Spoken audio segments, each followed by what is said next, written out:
ফ্যাসিবাদের বিরুদ্ধে গত দেড় দশকের আন্দোলনের ধারাবাহিকতায় শেষ পর্যন্ত জুলাইয়ের গণ অভ্যুত্থানে হাজারো শহীদের প্রাণের বিনিময় স্বৈরাচার এই দেশ ছেড়ে পালিয়ে যেতে বাধ্য হয়েছে। জুলাইয়ের গণ অভ্যুত্থানের সবচেয়ে বেশি সংখ্যক শহীদ হয়েছেন কিন্তু শ্রমজীবী মানুষ।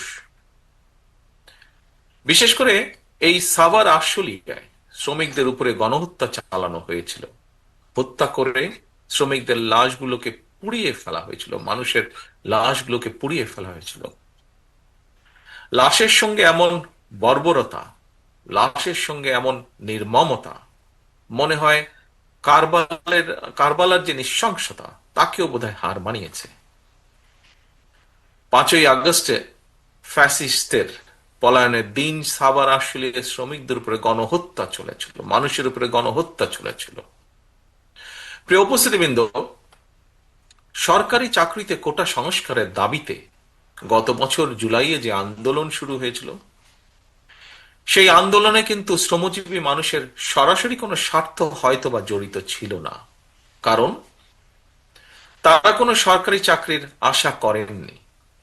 তাহলে প্রশ্ন আসে, পোশাক কারখানার শ্রমিক, রিক্সা চালক, দিনমজুর, ভ্যান চালক, অটোরিকশা চালক, ট্রাক চালক, হেল্পার, সহকারী, দোকান কিংবা রেস্তোরাঁ কর্মী, অথবা বিভিন্ন বয়সের নারী পুরুষ, সকল শ্রেণীর মানুষ কেন সেদিন রাজপথে নেমে এসেছিলেন?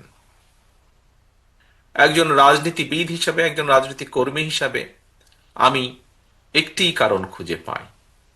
এর কারণ একটাই, দেশের সকল শ্রেণী পেশার মানুষ, দেশপ্রেমিক গণতান্ত্রিকামী জনগণ বিশ্বাস করেছে রাষ্ট্র ক্ষমতায় ক্ষমতালোভী যে ফ্যাসিস্ট যে পালিয়ে গিয়েছে, তারা যদি রাষ্ট্র ক্ষমতায় থাকে, রাষ্ট্র ক্ষমতায় তারা থাকলে কৃষক, শ্রমিক, ছাত্র, জনতা কেউ তাদের গণতান্ত্রিক রাজনৈতিক অধিকার ফেরত পাবে না, কারোরই কোনো ন্যায্য দাবি আদায় হবে না।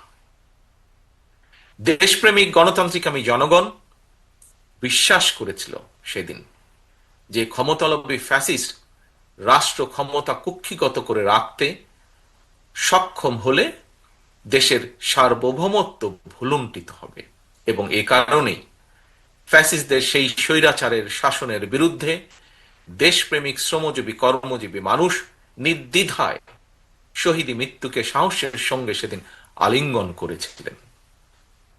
প্রিয় উপস্থিতিবৃন্দ, সুতরাং সম্মানের সঙ্গে আমাদের স্মরণ করা দরকার, স্মরণ রাখা দরকার, স্রেফ একটি সরকারি চাকরি পাওয়ার আশায় শ্রমজীবী কর্মজীবী মানুষ রাজপথে জীবন উৎসর্গ করেননি সেদিন।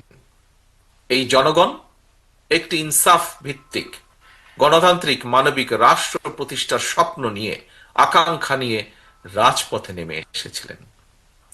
ফ্যাসিবাদ হটিয়ে রাষ্ট্র রাজনীতিতে জনগণের আইনের অধিকার, জনগণের অধিকার প্রতিষ্ঠার আশায়, নিজেদের অধিকার প্রতিষ্ঠার আশায় আত্মত্যাগ করেছিলেন। আজ যদি শ্রমজীবী কর্মজীবী মানুষেরা জানতে চায়, সেই শহীদের আত্মা যদি জানতে চায়, গণ অভ্যুত্থানে সবচেয়ে বেশি সংখ্যক শ্রমজীবী মানুষ শাহাদাত বরণ করেছে, কিন্তু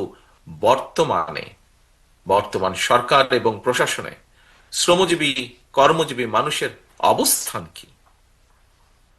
পলাতক ফ্যাসিস্ট মুক্ত বাংলাদেশে বর্তমানে রাষ্ট্র সংস্কারের যে কর্মযজ্ঞ চলছে, সেখানেই বা তাদের প্রতিনিধিত্ব কোথায়? প্রিয় ভাই বোনেরা, গণ অভ্যুত্থানে অংশীজন শ্রমজীবী কর্মজীবী মানুষকে অবদানকে স্মরণ করে আমাদের কথা আমরাই বলবো, এই শিরোনামটি আমি দেশের বর্তমান প্রেক্ষাপটে অত্যন্ত বাস্তবধর্মী বলে মনে করি। প্রতিটি নাগরিক যাতে নিজের কথাটি নিজে বলতে পারেন, নিজের ভোট নিজে দিতে পারেন, নিজের রাজনৈতিক অধিকার প্রয়োগ করে সরকার গঠন কিংবা সরকার পরিবর্তন ঘটাতে পারেন, জনগণের রাজনৈতিক ক্ষমতায়নের এই রাজনীতিটি বিএনপি বাংলাদেশে প্রতিষ্ঠা করতে চায়। একজন রাজনৈতিক কর্মী হিসাবে, একজন নাগরিক হিসাবেও আমি মনে করি একজন নাগরিকের রাজনৈতিক ক্ষমতা প্রয়োগের অন্যতম প্রধান উপায় হচ্ছে নির্বাচন। সেটি নিশ্চিত করার স্বার্থেই দেশে একটি দায়িত্বশীল রাজনৈতিক দল হিসাবে বিএনপি বারবার একটি অবাধ, সুষ্ঠু এবং নিরপেক্ষ নির্বাচন অনুষ্ঠানের দাবিকে অগ্রাধিকার দেয়। প্রিয় উপস্থিতিবৃন্দ, সম্মানিত অতিথিবৃন্দ, আমি বিশ্বাস করি, আমার দল বিএনপি বিশ্বাস করে, স্থানীয় সরকার থেকে শুরু করে জাতীয় নির্বাচন সরকার পর্যন্ত প্রতিটি স্তরে জনগণের সরাসরি ভোটের মাধ্যমে নিজেদের পছন্দের প্রতিনিধি নির্বাচনের সুযোগ পেলে রাষ্ট্র এবং সরকারে জনগণের ইচ্ছা প্রাধান্য পাবে, রাষ্ট্রে রাজনৈতিক স্থিতিশীলতা বজায় থাকবে। রাষ্ট্র রাজনীতির মূল ভিত্তি হচ্ছে জনগণ। জনগণকে দুর্বল রেখে রাষ্ট্র রাজনীতি, সরকার কিংবা সংস্কার কোনো কিছুকেই শক্তিশালী এবং টেকসই করা সম্ভব নয়, করা যাবে না। নাগরিকদের রাজনৈতিক ক্ষমতা প্রয়োগ এবং চর্চার মধ্যে দিয়েই রাষ্ট্র রাজনীতি এবং জনগণ শক্তিশালী হয়ে ওঠে। রাষ্ট্রের জনগণ রাজনৈতিক এবং অর্থনৈতিকভাবে শক্তিশালী হয়ে উঠলে ভবিষ্যতে কেউ দেশে ফ্যাসিবাদ কায়েম করতে পারবে না বলে আমরা দৃঢ়ভাবে বিশ্বাস করি। আর দেশকে কেউ তাবেদার রাষ্ট্রেও পরিণত করতে সক্ষম হবে না। তাহলে সম্মানিত উপস্থিতিবৃন্দ, সরকার এবং রাজনৈতিক নেতৃত্বকে জনগণের মুখাপেক্ষী করা গেলে রাজনীতিতে গুণগত পরিবর্তন করা সম্ভব। একই সঙ্গে জনগণের রাজনৈতিক ক্ষমতায় নিশ্চিত করাও সম্ভব হবে। দেশের সর্বস্তরের জনগণ কয়েকজন মানুষের হাতে রাষ্ট্রীয় ক্ষমতা তুলে দেওয়ার জন্য ১.৫ দশক ধরে নিশ্চয়ই আন্দোলন অব্যাহত রাখেনি, কিংবা জুলাইয়ের গণ অভ্যুত্থানেও শহীদ হননি। জনগণ রাষ্ট্র এবং সরকারে নিজেদের অধিকার প্রতিষ্ঠা করার জন্যই স্বৈরাচার বা ফ্যাসিবাদকে হটিয়েছে, জীবন উৎসর্গ করেছে। সুতরাং সরকারে যখন যারাই থাকুক, কেউ সরকার পরিচালনা করতে চাইলে তাদেরকে অবশ্যই নাগরিকদের কথা শুনতে হবে। প্রতিটি নাগরিকের আশা ভাষা বুঝতে হবে। কেউ জনপ্রতিনিধি নির্বাচিত হতে হলে তাকে অবশ্যই জনগণের সঙ্গে সম্পর্ক রাখতে হবে। বিএনপি জনগণের ক্ষমতায়নের এই রাজনীতি প্রতিষ্ঠার মাধ্যমেই শহীদদের কাঙ্ক্ষিত বাংলাদেশ গড়ে তুলতে চায়। সম্মানিত উপস্থিতিবৃন্দ, ফ্যাসিবাদ হটিয়ে জনগণ রাষ্ট্র এবং সরকারে নিজেদের অধিকার নিশ্চিত করতে অন্তর্বর্তীকালীন সরকারের হাতে রাষ্ট্র পরিচালনার ভার অর্পণ করেছে। এখন রাষ্ট্রে জনগণের মালিকানা জনগণের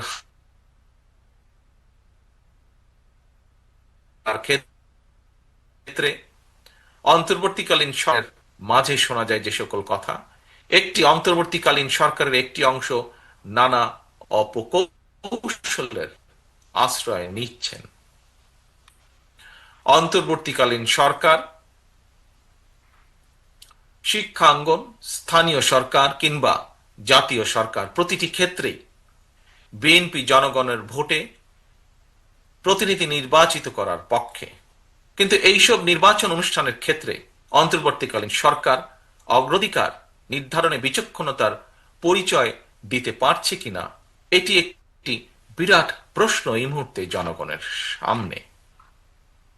আমি অন্তর্বর্তীকালীন সরকারের প্রতি দৃষ্টি আকর্ষণ করে বলতে চাই, শত শহীদদের রক্তের বিনিময় পতিত, পলাতক, পরাজিত, বিতাড়িত ফ্যাসিবাদী অপশক্তি রাষ্ট্র রাজনীতিতে পুনর্বাসিত হওয়ার সুযোগ নিতে ওত পেতে রয়েছে। সরকারের যে কোনো ভুল সিদ্ধান্তে দেশে গণতন্ত্র উত্তরণের যাত্রা পথকে সংকটে ফেলে দিতে পারে। দেশে ফ্যাসিবাদ, উগ্রবাদ, চরমপন্থা মাথাচাড়া দিয়ে উঠতে পারে। কাজেই এই ব্যাপারে আমাদের সকলকে, বিশেষ করে অন্তর্বর্তীকালীন সরকারকে অত্যন্ত সতর্ক থাকতে হবে, থাকা প্রয়োজন। শহীদ পরিবারের সম্মানিত সদস্যবৃন্দ, এবার আমি গণ অভ্যুত্থানে শহীদ শ্রমজীবী কর্মজীবী শহীদ পরিবারের উদ্দেশ্যে কয়েকটি কথা বলতে চাই। আমি আগেও বলেছি, শহীদগণ কিন্তু শুধুমাত্র একটি সংখ্যা নয়, একটি প্রাণের সমাপ্তির অর্থ, একটি পরিবারের মৃত্যু, একটি স্বপ্ন ও সম্ভাবনার অবসান। তবে আপনাদের সন্তান স্বজনের শহীদী মৃত্যু দেশ এবং জনগণকে ফ্যাসিবাদ মুক্ত করেছে। দেশ আপনার শহীদ সন্তানের কাছে ঋণী। প্রতিটি শহীদ পরিবারের প্রতি রাষ্ট্র এবং সরকারের দায়িত্ব রয়েছে। কৃষক, শ্রমিক, মেহনতি মানুষ যাতে দেশে গণতন্ত্র প্রতিষ্ঠায় শ্রমজীবীদের অবদান নিয়ে গর্ব করতে পারে, শ্রমজীবী কর্মজীবী শহীদ পরিবারের বর্তমান এবং ভবিষ্যৎ প্রজন্মের সদস্যরা যাতে তাদের স্বজনদের শহীদী মৃত্যু নিয়ে গৌরব করতে পারেন। বিএনপি আসন্ন জাতীয় নির্বাচনে জনগণের রায় রাষ্ট্র পরিচালনার দায়িত্ব পেলে সাভার, আশুলিয়া কিংবা অন্য কোনো সুবিধাজনক এলাকায় শ্রমজীবী কর্মজীবী মানুষের আত্মত্যাগের সম্মানে একটি বিশেষ স্থাপনা নির্মাণের পরিকল্পনা করছে। বিএনপির সর্বস্তরের নেতা কর্মীবৃন্দ, শহীদ পরিবারের সদস্যবৃন্দ 1971 সালে স্বাধীনতা অর্জনের যুদ্ধ থেকে শুরু করে 2024 সালে স্বাধীনতা রক্ষার যুদ্ধে এ যাবৎকাল যত মানুষ দেশে গণতন্ত্র এবং ন্যায় বিচার প্রতিষ্ঠায় আত্মত্যাগ করেছেন, আল্লাহ যেন প্রতিটি আত্মত্যাগকে শহীদী মৃত্যু হিসাবে কবুল করেন। আল্লাহর দরবারে এই প্রার্থনা করছি, আহতদের দ্রুত আরোগ্য কামনা করছি এবং একই সাথে আজকে শহীদদের সম্মানার্থে শহীদদের স্বজনদের পরিবারের সদস্যদেরকে তাদের মনের কথা তুলে ধরার জন্য আজকের এই অনুষ্ঠান আয়োজন যারা করেছেন তাদের সকলকে আবারও ধন্যবাদ জানিয়ে আমার বক্তব্য এখানেই শেষ করছি।